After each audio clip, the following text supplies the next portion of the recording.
Hi, good morning. I'm Alan with Adventure Catholic. We're back together to finish exploring the Lord's Prayer. We've got a couple more verses to go through. This is a difficult one for many people today. This is where we talk about forgiveness. And so we say, forgive us our trespasses as we forgive those who trespass against us. And if we slow that way down, we have a very important word in there, which is as.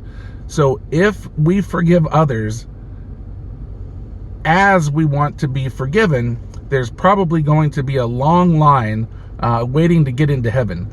So Jesus tells us that this is such an important key to the kingdom of heaven through his actions. Jesus on the cross, while he's dying on the cross and the soldiers are underneath him at the base of the cross, gambling for his clothes, casting lots, he says, Father, forgive them. I couldn't do it. I don't know if I could do that.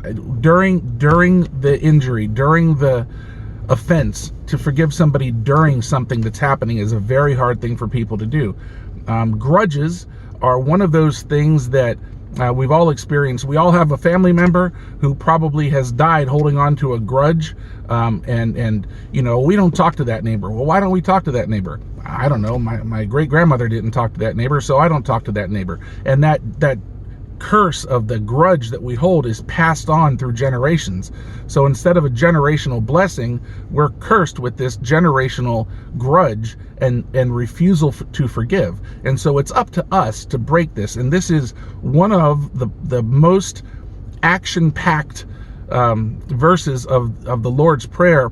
Is he says, forgive us our trespasses as we forgive those who trespass against us. So I'm not sure about you, but I want to forgive right away, because I don't like standing in lines, and I don't want to be standing in a line in heaven.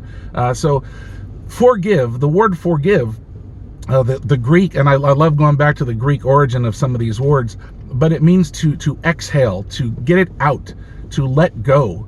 And like the song from Frozen, and I'm going to show you some mercy right now by not singing that song, but believe me, I would have to ask for forgiveness from you if I sang this song. To exhale, to let go, to get it out of you, that's what forgive is. It's not necessarily for the other person, it's for you. It's so that you get it out of you, so that you don't choke all of the blessings that God wants to give you because you refuse to let go of what's there. So when we think about getting blessed from God, so many times in life we choke our destiny because we refuse to let go of our history. But forgiving others, let me say that one more time. We choke our destiny by refusing to let go of our history. If we want to get into heaven, we have to forgive. Forgiveness is an act of love. It is an act of mercy. It is not an act of justice. It is not an act of vengeance necessarily. We have to forgive so that we can show mercy. Thank God that we don't only get what's coming to us because of justice. I thank God every day for his mercy, because I'm not sure about you and your life, but I know that I could never deserve my family. I could never deserve the blessings that God has given me. If it was justice, I would be in some trouble.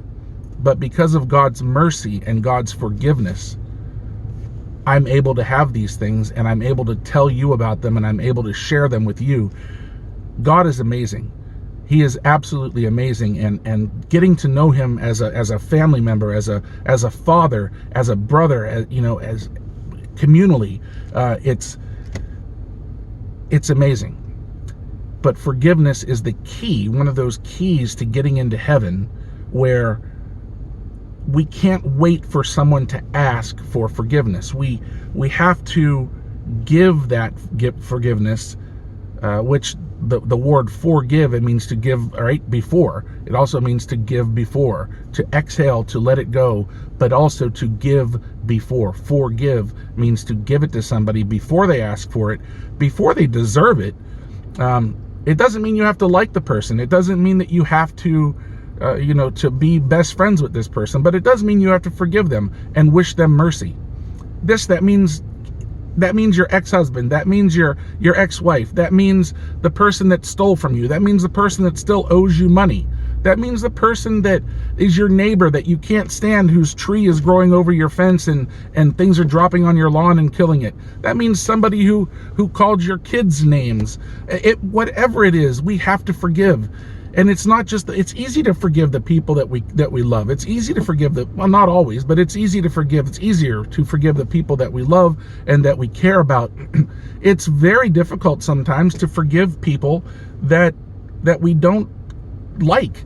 But again, if we want to get to our destiny, and we're all destined for greatness, God has a plan for our lives. It's up to us to take action to get there. And if we want to see our destiny blossom with God's blessings, we have got to forget our history with people. We've got to forgive them and get rid of our history so that we can focus on our destiny.